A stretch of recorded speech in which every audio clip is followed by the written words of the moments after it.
Guys, my name is John Michael E. Reyes and I'm from Batangas State University, Alangilan campus, and I'm currently a second year BS IT. Tonight we are going to identify and discuss about the activities in chapter 1. As you can see,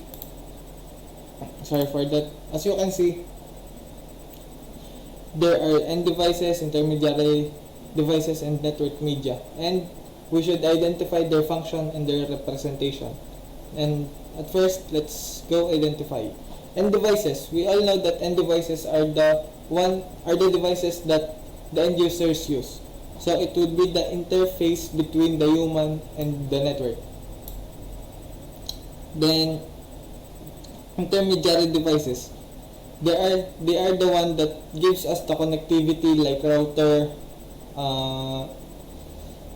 other appliances like firewall, switch, and other stuff. So it would be this that provide connectivity and ensure data flow.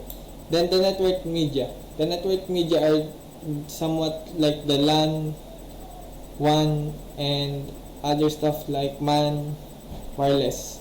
It is the one that gives us channel for messages to travel from source to destination. Checks. As you can see, our answers are correct. Then, the representations. We all know that the end devices are the devices that end users use. So, IP phone. IP phone is somewhat we see in our daily life because we all use phones and telephones in order to communicate with each other. Then the next one is the tablet. It is very common for kids, I think. For kids, because I have a brother and he always use tablet, and somewhat, as you can see, the tablet are being used by the end users. The end users are my brother and the tablet are the end devices. Then the laptop. The laptops are very common for us teenagers and also in the ones that are in colleges, because laptop are somewhat very essential and essential end devices for us. Then the next one is desktop, or what we call PC, or personal computer or desktop computer. It is somewhat connected in laptop, but laptops are the one that is comfortable or compatible in order to go with you, and the PC are the ones that stay in our homes or in our office. PCs have some greater specs or somewhat a greater specs than laptops, because PC can be built variable and laptops are already built in. Then the printer. The printer is somewhat connected to those three, the tablet, the laptops, and the desktop computers, because there are files that we need to have or have a hard copy, and we all use a printer. Then the televisions. It is the one who is very common in any households, because we all know that every house have a TV, because it is somewhat where we get information or where we get updated. Then let's go to the intermediary devices. Intermediary devices are the ones that provide connectivity and ensures the data flow across the network. And that one are the switch. Switch is a network hardware that connects devices on a computer network by using a packet switching to receive and forward data to the destination devices. Then the firewall applications. Firewall applications is a device that provides firewall protection for a network. It includes all the necessary hardware and software in a self-contained package that plugs in between the two networks being isolated. Then we have the router. Router is a network device that forwards data packets between computer networks. Routers perform the traffic directing functions on the internet. Then the wireless router. Wireless router is a device that performs the function of a router and also includes the function with wireless access point. It is used to provide access to the internet or to provide a computer network. Then we have the multi-layer switch. Multi-layer switch is a computer networking devices that switches on OSI layer 2 like an ordinary network switch and provides extra function on higher OSI layers. Then network media. Network media, as we call it provides a channel for message to travel source to the destination. And these are the three. The one or the wide area network. It is somewhat the biggest network in all networks. Then the wireless. The wireless are the ones that who are designed like ADNA. Then the LAN. The LAN is just a port or a line because it is somewhat a console port or just a that connects the computer to the other switches or other computers. Then check. As we can see, our answers are correct. Then let's name them. This the LAN media, the wireless tablet, and printer, then the firewall applications, router, wireless media, desktop computer, multi-layer switch, then the IP phone, one media, LAN switch, LAN switch, and laptop, then wireless routers, then telepresence endpoint, and check. Oops, wireless media, I think, wireless router. So for that, then as you can see, we all get the right answers. We proceed to this activity, the network architecture requirements.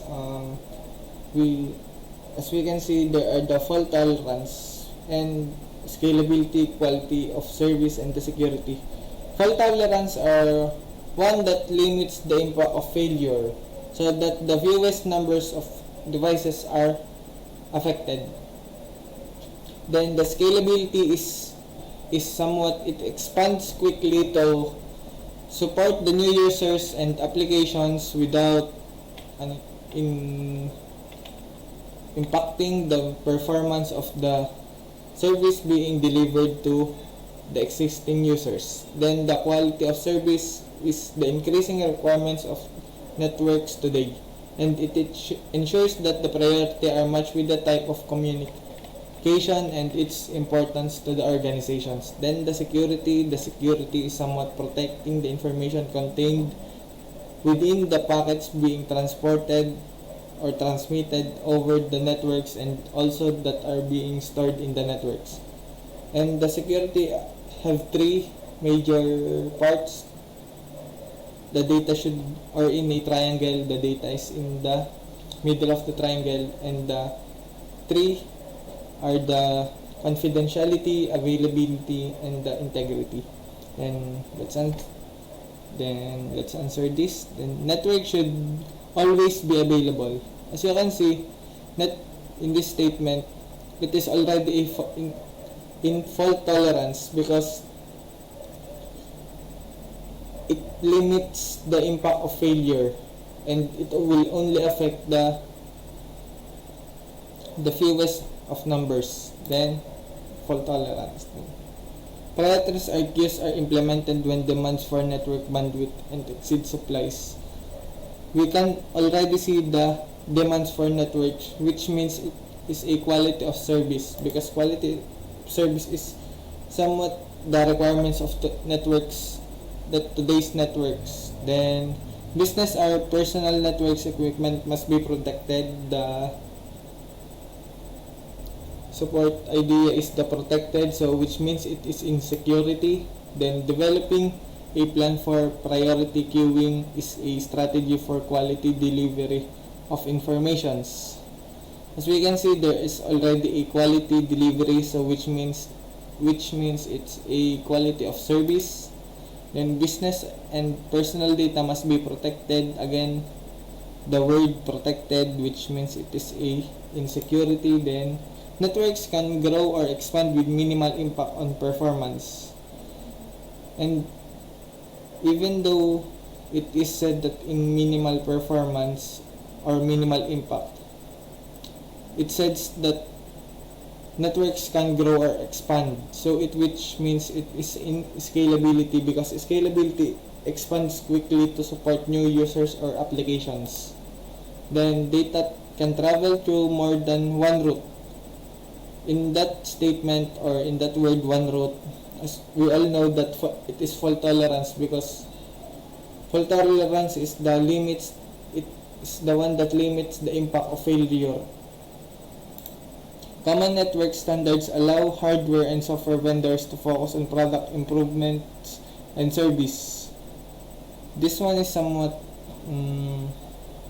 confusing, but still it would be scalability, because of the allows the hardware and software vendors to focus on product and improvement and service. And let's check. As you can see, our answers are correct. Then we are in this activity, to identify network security terminologies. These are the ones that have the meaning but no context. Then let's an attack which slows down or crashes equipment or program. These are the viruses that somewhat in denial of service, because in denial of service, when you have this virus, it slows down or crashes your equipment. It is somewhat when you click a folder, then it won't open because it has a virus on it, or it is affected with virus. Then creates a secured connection for remote workers. Then this is a virtual private network, or the VPN.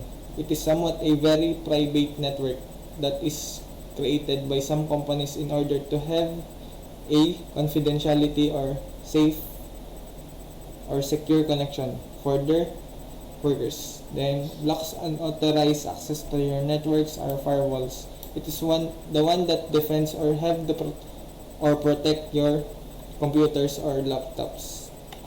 Then network attack that occurs first day that vulnerability becomes known. It is day 0, day R.